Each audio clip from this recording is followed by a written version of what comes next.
नमस्कार, India news देख रहे हैं आप। मैं हूं आपके साथ आकांक्षा राजपूत। उत्तराखंड में मरीजों की संख्या अब 9,402 हो चुकी है। कोरोना का बहुत तेजी के साथ यहां पर आंकड़ा बढ़ता हुआ, बड़ी जानकारी हम आप तक पहुंचा रहे हैं। दरअसल एक्टिव केसेस की संख्या यहां पर 3,283 है। कोरोना से अभी तक 117 लोगों की जान यहां पर जा चुकी है। 5,963 लोग कोरोना से अभी तक ठीक भी हो चुके हैं। यही राहत की बात है। बड़ी जानकारी इस वक्त कोरोना को लेकर आपकी टीवी स्क्रीन पर है। उत्तराखंड के अंदर बहुत तेजी के साथ कोरोना से संक्रमित मरीजों का आंकड़ा बढ़ता हुआ 9,402 यहाँ पर कोरोना से संक्रमित मरीजों की संख्या हो चुकी है। बड़ी जानकारी आपकी टीवी स्क्रीन पर है। कोरोना को लेकर तमाम अपडेट्स आप तक हम पहुंचा रहे हैं। 9,402 संख्या इस वक्त कोरोना से संक्रमित मरीजों की। एक्टिव केसेस की हम बात करें, 3,283 एक्टिव केसेस इस वक्त उत्तराखंड में है। 117 लोगों की जान अभी तक कोरोना की वजह से उत्तराखंड में जा चुकी है। और राहत की बात यह है कि 5,963 लोग अभी तक ठीक भी हो चुके हैं। बड़ी खबर इस वक्त आपकी टीवी स्क्रीन पर, 9,402 कोरोना से संक्रमित मरीजों की संख्या। अब ऐसे में आपको ये भी बता दें कि 117 लोग अभी तक कोरोना की वजह से अपनी जान गंवा चुके हैं उत्तराखंड के अंदर। एक्टिव केसेस की संख्या है 3,283। 117 लोग ऐसे जो अपनी जान कोरोना की वजह से अभी तक गंवा चुके हैं।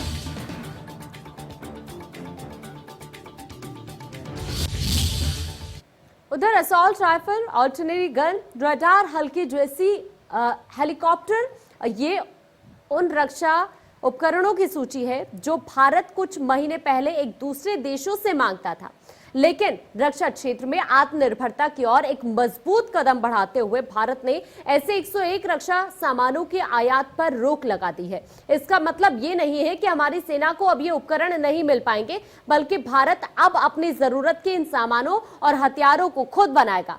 केंद्र सरकार द्वारा घोषित ये रोक चरणबद्ध तरीके से दिसंबर 2025 तक लागू होंगे। रक्षा क्षेत्र में भारत की तरफ से ये बड़ा कदम उठाया गया है। अब देश में मशीन गन और क्रूज मिसाइलें बनेंगी। उधर प्रधानमंत्री नरेंद्र मोदी ने एग्रीकल्चर इंफ्रास्ट्रक्चर फंड के तहत वित्तीय सुविधाओं का ऐलान किया है। पीएम मोदी ने वीडियो कॉन्फ्रेंसिंग के माध्यम से पीएम किसान योजना की अलग अलग सुविधाओं का ऐलान किया। इसी के साथ प्रधानमंत्री ने वर्चुअल कार्यक्रम में एग्रीकल्चर इंफ्रास्ट्रक्चर फंड के तहत 8.5 करोड़ से ज्यादा किसानों को 17,000 करोड़ रुपए की राशि भी जारी की है। ये बड़ी सौगात प्रधानमंत्री नरेंद्र मोदी की तरफ से किसानों को दी गई है।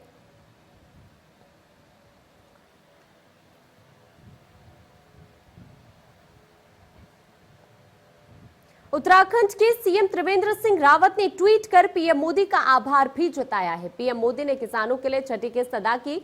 पीएम ने किस्त के साथ 1 लाख करोड़ की लागत से एग्री इंफ्रा फंड की घोषणा की है। इस कदम से कृषि और कृषि आधारित वैल्यू चेन की प्रगति होगी और सभी किसानों को फायदा भी होगा, जिसका सीएम त्रिवेंद्र ने धन्यवाद भी किया है। ये ट्वीट हम आपको दिखा रहे हैं जो सीएम त्रिवेंद्र सिंह रावत की तरफ से किया गया और उन्होंने प्रधानमंत्री नरेंद्र मोदी का धन्यवाद भी किया है। पीएम किसान की किस्त के साथ उन्होंने इसका धन्यवाद किया है जो पीएम की तरफ से आज किस्त लागू की गई है। सरकार के कदम से किसानों को फायदा होगा, ये बात भी उन्होंने कही है अपने ट्विटर के जरिए। ये ट्वीट हम आपको दिखा रहे हैं जो उनकी तरफ से किया गया और उन्होंने प्रधानमंत्री नरेंद्र मोदी का आभार भी जताया है। पीएम मोदी ने एग्री इंफ्रा फंड की जैसे ही घोषणा की, उसके बाद त्रिवेंद्र सिंह रावत की तरफ से ये ट्वीट किया गया और उन्होंने आभार जताया पीएम मोदी का।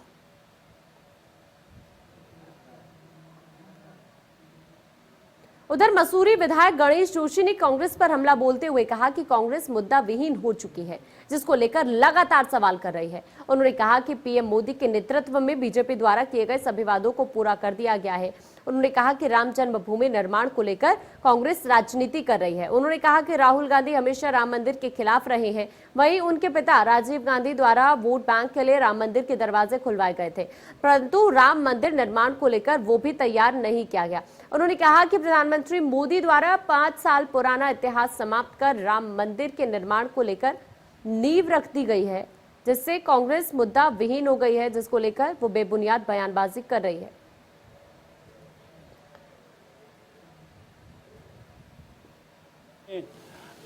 राम मंदिर के खिलाफ अपनी बात कही है क्योंकि आपको एक वोट बैंक चाहिए था, लेकिन आज भगवान राम की कृपा से जो 500 साल का इतिहास समाप्त हुआ है। देश के प्रधानमंत्री मोदी जी ने उनसे उसका शिलान्यास किया है। तो लगता है कि आज साहब 3 तलाक भी खत्म हो गया, 370 भी खत्म हो गई, राम जन्म भी खत्म हो गया। आप करें क्या? तो खिसियानी बिल्ली खंबा नोचे। तो इस प्रकार की अनर्गल बयानबाजी हमारे कांग्रेस के मित्र कर रहे हैं। एक्चुअल में उनको बुरा लगा होगा कि मैंने उनको राहुल गांधी क्यों कह दिया, क्योंकि उनका जो निकनेम है ना, किसी व्यक्ति को उसके निकनेम से जाना जाता है। उनका निकनेम है पप्पू और मैंने कह दिया राहुल, तो उनको बुरा लगा होगा। तो अपने शब्द वापस लेता हूं, उनको पप्पू खान बोलता हूं, क्योंकि हमारी ये परंपरा है। उधर उत्तराखंड में हरीश रावत के गैरसैंण पहुंचने के बाद राज्य सरकार को ग्रीष्मकालीन राजधानी के मसले पर घेरने का कांग्रेस को पूरी तरह से मौका मिल गया। नेता प्रतिपक्ष इंदिरा हृदयेश ने गैरसैंण में ग्रीष्मकालीन राजधानी को लेकर सरकार की मंशा पर सवाल उठा दिए हैं। इंदिरा हृदयेश का कहना है कि केवल अपनी पार्टी के नजरिए से राजनीतिक घोषणा कर मुख्यमंत्री ने गैरसैंण को ग्रीष्मकालीन राजधानी बनाने की बात कह दी, लेकिन वहां धरातल पर कोई कार्य नहीं हो रहा है। न ही सचिवालय बनाने के लिए कोई कदम आगे बढ़ाया गया है, न ही आसपास के जिलों के लोगों के शासन स्तर के कार्य वहां पर होने की कोई गतिविधियां आज तक शुरू हो पाई हैं। नेता प्रतिपक्ष इंदिरा हृदयेश के अनुसार मुख्यमंत्री त्रिवेंद्र सिंह रावत द्वारा गैरसैंण के नाम पर केवल राजनीतिक घोषणा ही की गई है।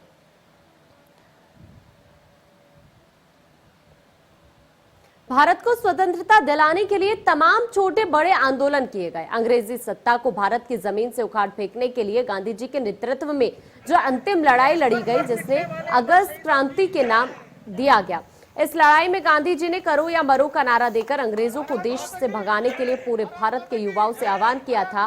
भारत छोड़ो आंदोलन की शुरुआत 9 अगस्त 1942 को हुई थी, इसलिए इसे अगस्त क्रांति कहा जाता है। अगस्त क्रांति की 78वीं वर्षगांठ के मौके पर कांग्रेसी कार्यकर्ताओं ने पूर्व राज्य मंत्री जसवीर राणा के नेतृत्व में स्वतंत्रता संग्राम सेनानी मुरली सिंह रावत के आवास पर वो पहुंचे और फूल मालाओं से स्वागत करते हुए आजादी की लड़ाई में योगदान देने के लिए शॉल ओढ़ाकर सम्मानित उन्हें किया गया। अगस्त क्रांति दिवस के मौके पर हरिद्वार में कांग्रेस सेवादल कार्यकर्ताओं ने यहां के भगत सिंह चौक स्थित महात्मा गांधी पार्क में सभा की। इस मौके पर सेवादल कार्यकर्ताओं ने महात्मा गांधी को याद करते हुए कहा कि देश को एक बार फिर से क्रांति की जरूरत है, जिससे कि अंग्रेजों की तरह बर्ताव कर रही राष्ट्र विरोधी ताकतें सत्ता छोड़ने को मजबूर हो जाएं, क्योंकि अंग्रेजों की तरह ही कई ताकतें देश को तोड़ने में लगी है और कांग्रेस को एक बार फिर से आगे आकर क्रांति की शुरुआत करनी होगी, जिससे कि देश में खुशहाली लौट सके। इस मौके पर कांग्रेस सेवादल कार्यकर्ताओं ने आजादी की लड़ाई में कांग्रेसियों के बलिदान को भी याद किया।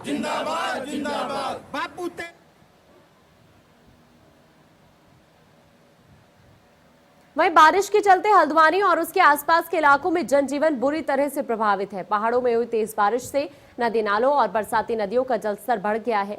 हल्द्वानी के गौलापार इलाके में हल्द्वानी और नकायल गांव के बीच में पड़ने वाली सूखी नदी के उफान पर आने से ग्रामीणों की आवाजाही पूरी तरह से ठप हो गई है। हालात ये है कि नकायल गांव से कामकाजी नौकरी पेशा लोगों को और बीमार बच्चों को हल्द्वानी आना था, लेकिन वो नदी के किनारे पर खड़े होकर जलस्तर कम होने का इंतजार करते रहे। मौसम विभाग ने आने वाले 24 घंटों के लिए भारी बारिश का अलर्ट भी जारी किया है। ग्रामीणों का कहना है कि पिछले कई सालों से सूखी नदी पर पुल की मांग होती रही है, लेकिन हालात जस के तस है, कोई सुनने वाला नहीं है, जिसके चलते हर साल बरसात में सूखी नदी ग्रामीणों की जिंदगी की रफ्तार थाम कर रख देती है।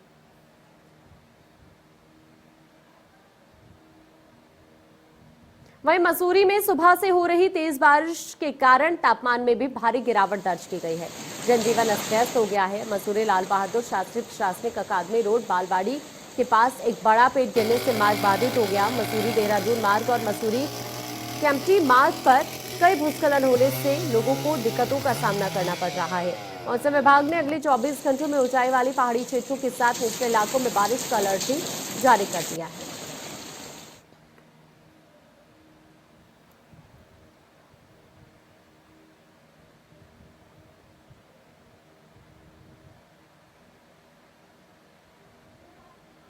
तो आपको बता दें कि ये पेड़ गिरने से मार्ग पूरी तरह से बाधित हो गया है। हालांकि जिस तरह से मौसम लगातार बिगड़ा हुआ है, उसको लेकर बार बार मौसम विभाग की तरफ से अलर्ट भी जारी किया जा रहा है। उधर हरिद्वार में सुबह से ही मूसलाधार बारिश हुई, जिसकी वजह से शहर में कई स्थानों पर जलभराव की स्थिति पैदा हो गई। कनखल के हनुमंतपुरम कॉलोनी में बारिश का कई फीट पानी जमा हो जाने की वजह से वहां पर खड़ी ट्रेवल्स व्यवसायिक की गाड़ियां इंजन सहित शीशे तक पानी में डूब गई हैं। तस्वीरें आपकी टीवी स्क्रीन पर कि किस तरह से भारी बारिश हुई और उसके बाद ये स्थिति पैदा हुई है।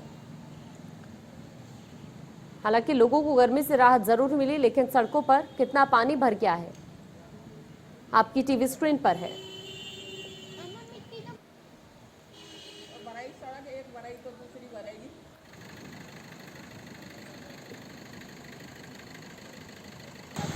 वहीं देहरादून के पहाड़ी दुर्गम गांव में बकरियां पालने और लकड़ी काटकर घर का चूल्हा जलाने वाली प्रियंका ने देश की सबसे प्रतिष्ठित यूपीएससी की परीक्षा को पास कर लिया है।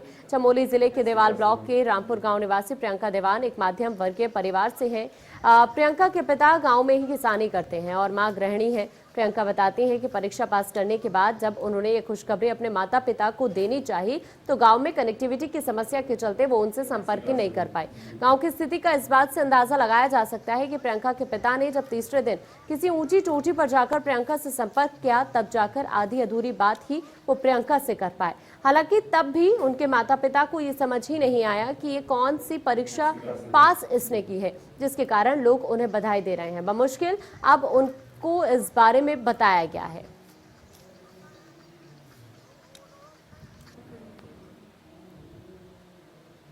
वहीं रुद्रप्रयाग मुख्यालय से 5 किलोमीटर स्थित सौड़ उमरेला गांव की 23 वर्षीय बबीता रावत, जिसने स्वरोजगार अपनाकर विषम परिस्थितियों में परिवार को आर्थिक तंगी से उभारा और पिछले 3 सालों से खेतीबाड़ी के क्षेत्र में बेहतर कार्य कर नायाब उदाहरण प्रस्तुत कर रही हैं। बबीता के इन कार्यों को देखते हुए राज्य सरकार ने उन्हें तीलू रोतेली पुरस्कार से सम्मानित किया है।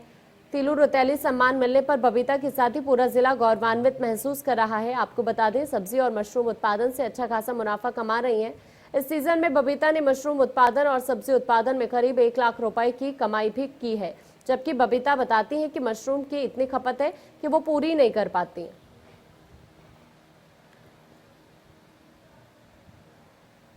मसूरी मनसाराम क्रिकेट मैदान में देर रात को बच्चों के बीच फुटबॉल खेलने को लेकर विवाद हो गया। दरअसल देखते ही देखते विवाद में बड़े लोग भी कूद पड़े, जिसमें मामले ने उग्र रूप ले लिया और देर रात दो पक्षों के बीच जमकर कहासुनी भी हो गई और एक दूसरे के खिलाफ नारेबाजी तक करने लग गए। दो पक्षों के बीच झगड़े की सूचना पर मौके पर पहुंचे मसूरी कोतवाल पुलिस बल के साथ पहुंचे और मामला शांत कराकर करीब 1 दर्जन लोगों को पूछताछ के लिए कोतवाली ले जाया गया, जहां 6 लोगों का मेडिकल करा के मुकदमा भी दर्ज किया गया है।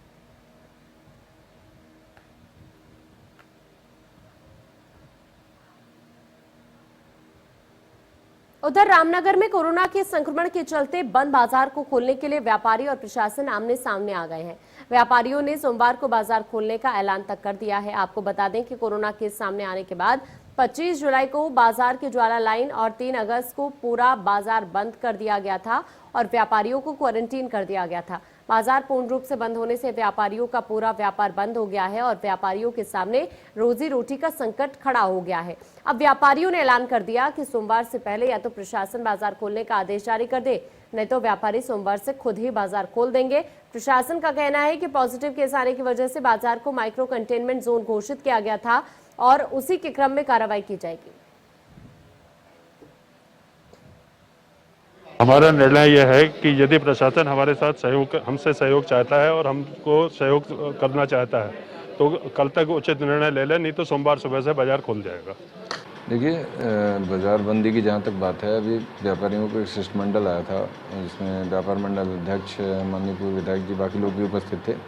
उसमें इस पर चर्च बाजार के बारे में चर्चा हुई है। उसमें उनका ये कहना था कि काफ़ी समय हो गया ज्वाला लाइन को लेकर उनका कहना ठीक भी है, लेकिन उस गली के आसपास करीब 100 से ज़्यादा पॉजिटिव लोग आए हैं, इसलिए उसको कंटेनमेंट जोन घोषित करते हुए बंद किया गया है। जिला उधम सिंह नगर के जसपुर नगर पालिका में एक ऐसा मोहल्ला भी है जहां लोगों को घर से निकलने में काफी परेशानी हो रही है, जहां सरकार लाखों करोड़ों रुपए विकास कार्यों में खर्च करने की बात करती है, वहीं जसपुर का ये मोहल्ला इससे अछूता है। यहाँ के बच्चे बुजुर्ग अपनी जान जोखिम में डालकर घर से निकलने पर मजबूर हैं। इन लोगों को घरों से निकलने में डर लगता है। सड़क ना होने की वजह से इन लोगों ने अपने ही आप में लकड़ी का रास्ता बना लिया है, मगर उस पर चलते हुए डर लगता है कहीं गिर ना जाए। वहीं जब उप जिलाधिकारी से पूछा गया तो उन्होंने भी अपना पल्ला झाड़ते हुए कहा कि मेरी संज्ञान में मामला है ही नहीं, अगर ऐसा कुछ है तो समस्या का समाधान किया जाएगा। ये बात उनकी तरफ से कह दी गई।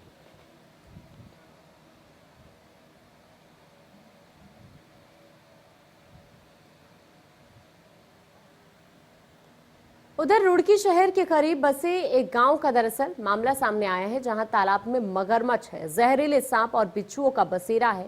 लेकिन उसी तालाब से होकर कुछ ग्रामीण अपनी मंजिल यानी अपने घर तक पहुंचने को मजबूर हैं। ग्रामीण जान को हथेली पर लेकर जिंदगी गुजार रहे हैं। दरअसल गांव में तालाब है, तालाब के आसपास कुछ ग्रामीणों के मकान है। अक्सर बरसात के दिनों में तालाब ओवरफ्लो हो जाता है और पानी तालाब से बाहर आकर मकानों में घुस जाता है। देखने पर लगता है कि मकान तालाब में बने हों, लेकिन क्योंकि मकान के चारों ओर पानी ही पानी नजर आता है। ग्रामीण बताते हैं कि बरसात के दिनों में पूरे गांव के पानी की निकासी इसी तालाब में है। यही कारण है कि तालाब के आसपास बने मकान भी तालाब की जद में आ जाते हैं, जिस कारण ग्रामीणों को कई कई फीट पानी से होकर अपने घरों तक पहुंचना पड़ता है। ग्रामीणों की माने तो उन्होंने कई बार इस समस्या की शिकायत संबंधित अधिकारियों और स्थानीय जनप्रतिनिधियों से की है, लेकिन आज तक कोई समस्या का समाधान नहीं हो पाया है और मजबूरन ग्रामीण जान हथेली पर लेकर जिंदगी बसर करने पर मजबूर है। रुड़की तालाब में दरअसल मगरमच्छ का भी बसेरा है, जिसके कारण इन लोगों में भय भी बना हुआ है।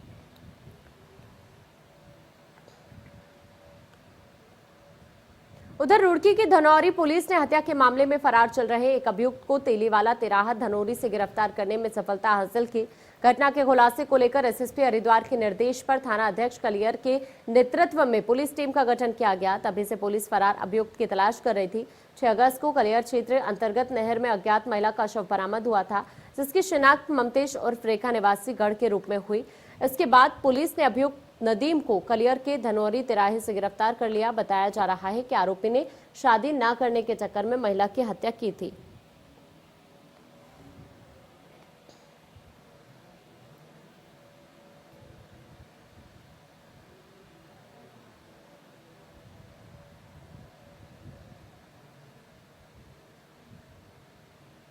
उधर हरिद्वार में कनखल थाना क्षेत्र के जियापोता गांव में देर रात गांव के दबंगों ने एक परिवार पर जानलेवा हमला कर दिया।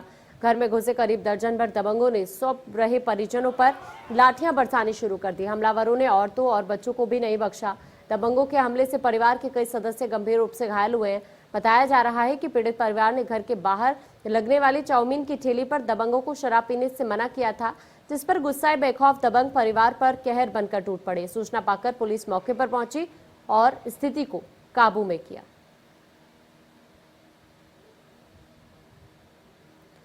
देखिए तस्वीरों के जरिए किस तरह से दबंग इस परिवार के घर पर पहुंचे हुए थे और परिवार के सदस्यों पर इनकी तरफ से ये हमला किया गया।